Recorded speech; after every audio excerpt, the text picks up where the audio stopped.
Viví situaciones de discriminación y racismo. Uno empieza a sentir vergüenza de hablar, pero en realidad uno no es tímido. Si nosotros nos ponemos a ver los artistas reconocidos a lo largo de la historia argentina, son todos blancos. El cine argentino están protagonizadas por gente blanca. Tratándome de migrante, diciendo comentarios de que yo no merecía ser atendida.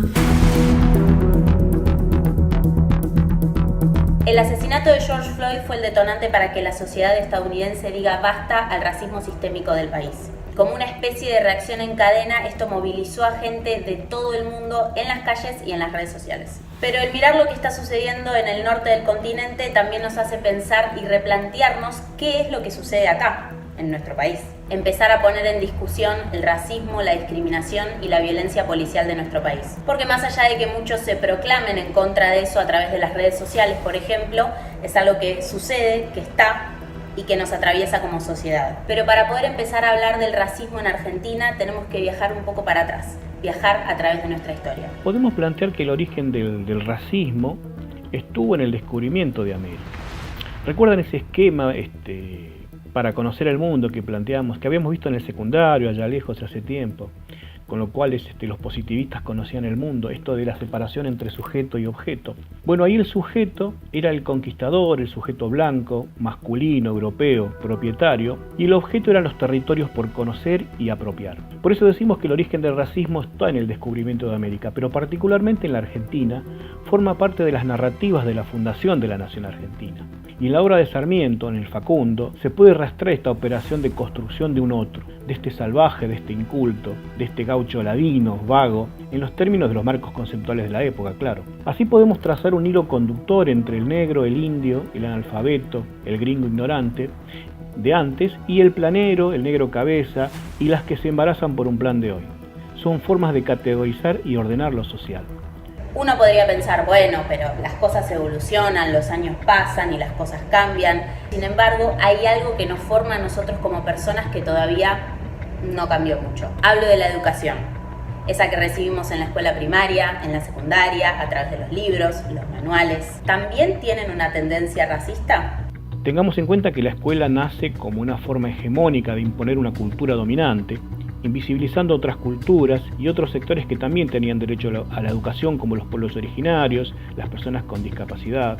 Recién en los últimos años esta matriz cambia con la sanción de leyes de protección de derechos de estas minorías. De todas formas, creo que existe una asincronía entre la promoción de derechos que se trabaja en las escuelas y el sistema económico y social que crea sectores de la población que sobran. Ahora, ¿vos qué crees? ¿Somos un país discriminador o no? Si miramos a las cifras, tenemos varias cuestiones por las cuales discriminamos. Según un estudio del Observatorio de Tendencias Sociales y Empresariales de la Universidad Siglo XXI, el 70% de los argentinos se sintió discriminado al menos una vez. Uno de los principales motivos es el origen social. Esto pasó el año pasado cuando yo fui a un sanatorio público a sacar un turno médico, cuestión que tenía que hacer un trámite de pagar una cooperadora que yo no sabía. Mientras hablaba con una señora de administración, escuché a alguien que hablaba en voz alta, me di cuenta que se dirigía hacia mí.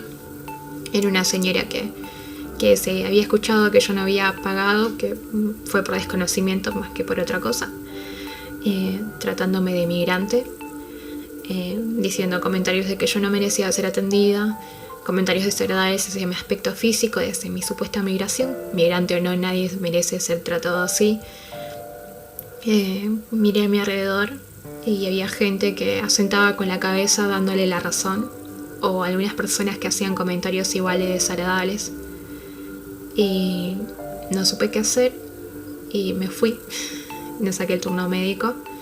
Los más afectados por el origen social son las poblaciones más pobres de nuestro país y también las comunidades indígenas. Y si seguimos en la línea de la discriminación, también puede ser porque sos extranjero, por tu identidad, por tu género, por discapacidad, por si vestís de una forma determinada u otra. ¿Te acordás del caso del enfermero?